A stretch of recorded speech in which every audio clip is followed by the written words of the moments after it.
What if I told you there was a family of plants that make great cut flowers that you can use in the house? They're easy to grow. You can have a succession of blooms so you can cut anytime you want, well, within season and within reason. And that this plant comes back year after year. It's perennial. Well, that would be these lilies. I love the fact that these blooms are bicolored. They have a deep, rich, sort of orange, almost red center that gives way to a lovely apricot at the edge. And then the little speckles, well, they add a lot as well. I love to arrange these quite simply with another flower form, like a hydrangea. It's white and creamy and has a completely different flower form. A big, round, ball-shaped flower contrasted with this. It's dynamite. Now come on over here. I want to show you a bed that's finishing up. Just take a look at these. These bloomed earlier. Now when you're thinking about lilies, think about this. What I have first are my Asiatics. They bloom first and they're finishing up here. Then come the LA hybrids. I just showed you one of those, first crown. And then the next are the Oriental hybrids to bloom. So you get this succession of bloom, early, mid, and late, which is great. Now, after they bloom, you see I didn't cut these for flower arranging. That is a seed head right there. What you want to do is just cut off your lilies like this and just discard the seed head. And what happens is you want to leave this foliage and bolster that bulb under there for next year's bloom. So that's the great thing about these lilies is they come back year after year. Now when you plant them, you want to make sure you give them plenty of sun. They like full sun, and the soil must drain well. Otherwise the bulbs will rot. So I just wanted to give you an example of lilies in a garden setting. Earlier I was showing you how I had them in rows for cutting for using in the house. But here they're part of the landscape. Here's first crown in bloom with this backdrop of 9-bark, which is very beautiful. And if you'll look here below, this is the first wave of Asiatics that I've already flowered. And what I need to do today is take off the seed heads just as I showed you before, and I will leave the foliage. And next year, this display will come back. By the way, this variety down here is called Orange Pixie, and it bloomed about 2 weeks before these started flowering. So that's what I love in the garden, is that succession of color blocking, bold, bright bloom.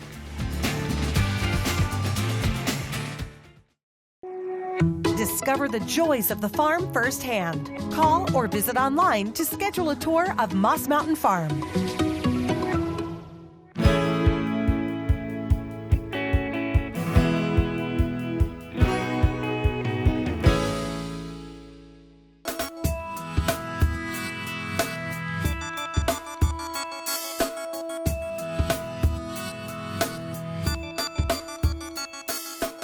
You know, I've always had this thing for roses. Well, I shouldn't say always. When I lived in England and doing my graduate work, I became friends with Lady Elizabeth Ashbrook, who she was crazy about roses and had beautiful roses at Arley Hall, which is this wonderful English country house and garden in Cheshire.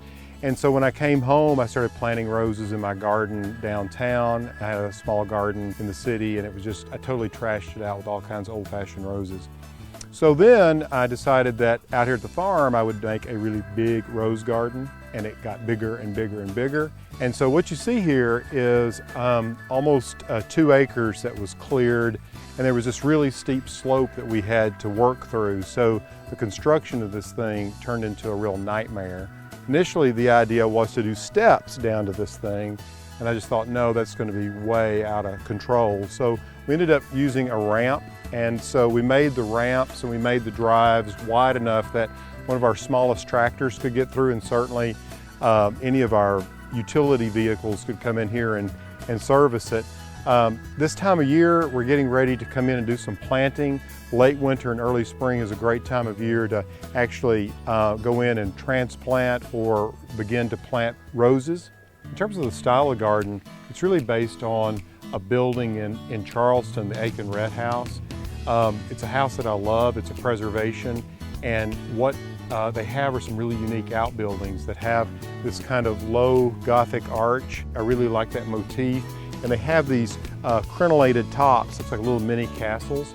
So all that came together, and we came up with this large oval and decided to do these 2 buildings, square buildings on either end and an octagon on the center, with the center axis being defined on this south side by this pair of piers and iron gate. And we had the most awesome ironmonger by the name of Stuart Shield who took an 1840s bonnet that you can see there and copied the weight and look and style. We drew it up and Stuart hammered it out. I mean, he's just really a great craftsman and artist and blacksmith. And so it was no small chore unloading those gates and mounting them on those piers. So the brick here is called the 17th century brick. It's made by Boral, and it's not a brick that's cut with wire. A lot of brick are cut that way. These are actually molded in wood molds, not handmade, but in wood molds. So you get this sort of irregularity, so they look really old. So the idea was for this garden to have an immediate patina of age to it. And so now what we're doing is whenever we have some free time on the farm, when the guys aren't working with the animals or working in the gardens, we come down here and we continue to plant this garden. This is the newest garden on the farm. And you know, it's going to take several years to pull it together, but we're off to a really good start. This winter we lost some things, which is kind of typical, and we'll replace them. We had a few drainage issues. We got to kind of work through those, but it's coming along. What's really interesting about a garden is very much a process, and I think what's exciting to me about this garden is it's ongoing, and as it matures, it'll just get better and better. And so I really hope that you'll check in from time to time, because we'll be looking at the progress. We got the center part of it planted, but there's still some other areas there that need to be spruced up a little bit. And what's really thrilling to me, it's really an extension of that passion that I picked up from Elizabeth Ashbrook at Arley Hall. So I feel like that Anglo-American friendship is still going on.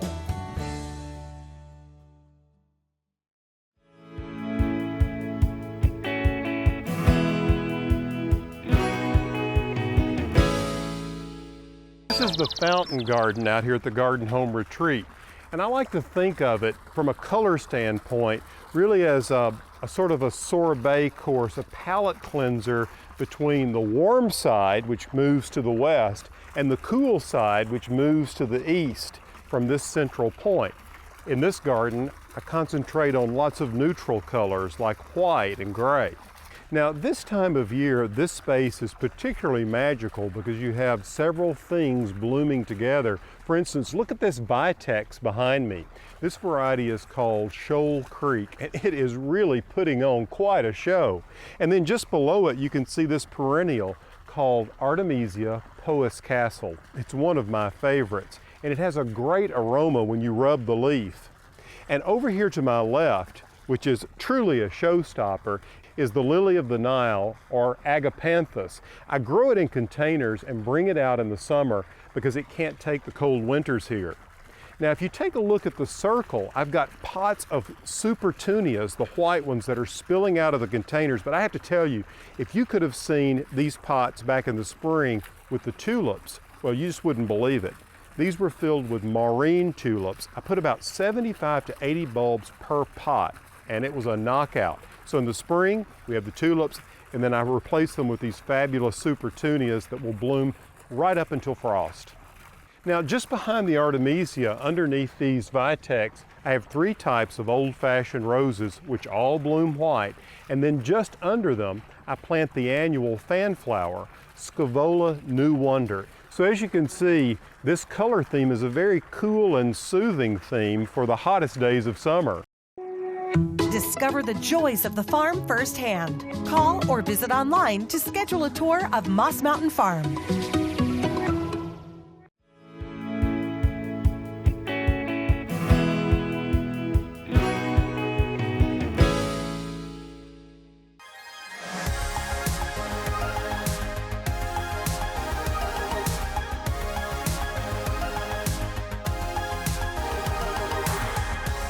I don't know about you, but I love aromatic herbs. And one of my favorites, well, it's rosemary. Rosemary, well, I plant a lot of it. You can see hedges of it. I plant it everywhere. I just like the fragrance, and I like the fact that it's so good in cooking, and some believe that it can actually boost your cognitive abilities. You can enhance your memory. It stimulates the brain in a way that other herbs can't. Since the early days of medicine, herbs such as rosemary, sage, and even mint have been found to be beneficial for memory and mental acuity. But it's not just herbs that provide health benefits to the body and mind. There are also several other foods that you can grow in your garden that have brain-boosting vitamins and nutrients, like, well, blueberries, for instance. Now just take a look at these. Now they're not quite ripe yet, although I wish they were. Just remember, if you grow blueberries, you need to remember that you have to have 2 different varieties at least for cross-pollination to get a fruit set like this. But blueberries, well, they're loaded with antioxidants and plenty of vitamin C. Let's go underground now and talk about one of my favorite root vegetables. Beets, well, they're dense in nutrients, including betaine, potassium, magnesium, folate, and vitamin C. And then there are those leafy greens, some of my favorites. Just look at this gorgeous red romaine. And then, of course, our friend the kale. You could add collards to the list and also chard. These plants are rich in vitamin K, folate, lutein, as well as beta-carotene. There's several reasons why I love growing these kinds of plants. Hey, they make your garden look great, and they make you look great when you eat them.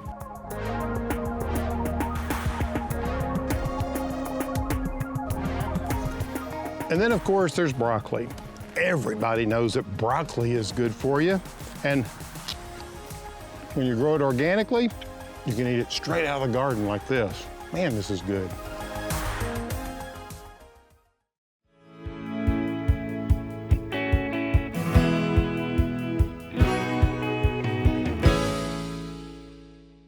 I just love this plant.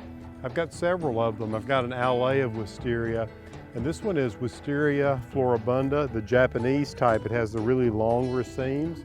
This is one that's kind of amethyst in color. It's blooming really well, but this one right next door doesn't have very many blooms on it at all. So I've got to start doing some things to make it bloom. If you've ever grown a wisteria and didn't bloom, maybe this will be helpful to you. What I'm trying to do here is I'm going around and I'm doing some root pruning, where I'm actually going on 3 sides to cut roots, and you can feel the roots right there. There, I got it. And by root pruning, what you do is you sort of stimulate the plant a little bit. It goes, oh my goodness, something's happened. There's some pressure here on me to reproduce. And so by doing that and adding a high phosphorus fertilizer to it through the growing season, next year I'm sure I'll have blooms back on this plant. The other reason that they don't bloom is often people have them planted in the shade, and wisteria really doesn't do well in the shade. It loves full sun, and it will grow like house on fire. So you need to plant it in a place where it's got plenty of room to grow, because this plant can be a thug in the garden. That's why I grow them up as a single trunk and as a tree, and I can contain them. And around the base, I like to go around with my little sharpshooter shovel and create a nice edge like I've done here. Pull up any twigs or little suckers that come up from the tree, like this one. And then let me just show you another way I keep weeds controlled. Under here you can see I've got a filter fabric that allows air and water to penetrate through the mulch. And what I like to do each spring is cover this with some fresh pine needles. So we use these pine needles, we get them by the bale. They're locally produced, if you will. And so we're going to do a new covering of mulch around these. It looks really good and it's good for the plant. So what I'm doing is I'm just taking this pine straw and covering up the existing pine straw so it's all the same color. I love this kind of mahogany color. And I'm also covering up any of that fabric so you don't see it, and I'm keeping it in a really tight square because it really looks good out here on the lawn. Discover the joys of the farm firsthand. Call or visit online to schedule a tour of Moss Mountain Farm.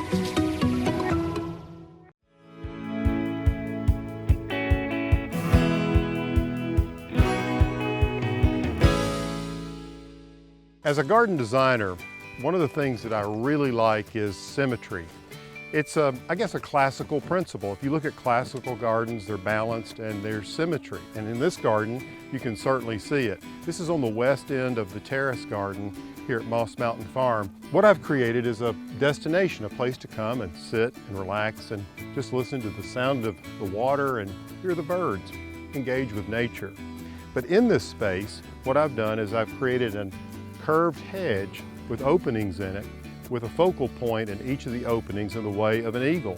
And along the base of this hedge, I've created a flower bed which is full of white sun patience. In the center is an oval fountain, and surrounding it are planters filled with boxwood and, again, the white sun patience. Just look at these mounds of white. They look like big scoops of ice cream, don't you think? With the containers and beds in place, I can just change these out from one season to the next. For instance, in the early spring, I've used blue hydrangeas in these large containers. Then in the summer, when the temperature goes up and the sun is the brightest, I fill these containers with sun patience because they can really take the heat and the sun. And just look how abundant they are. The beauty of classical design is it embraces symmetry, and the symmetrical nature of it brings harmony, which makes you feel good while you're in the space. When it comes to the flowers, well, they're just the icing on the cake. Hey, if you like this video, comment below and subscribe to my channel.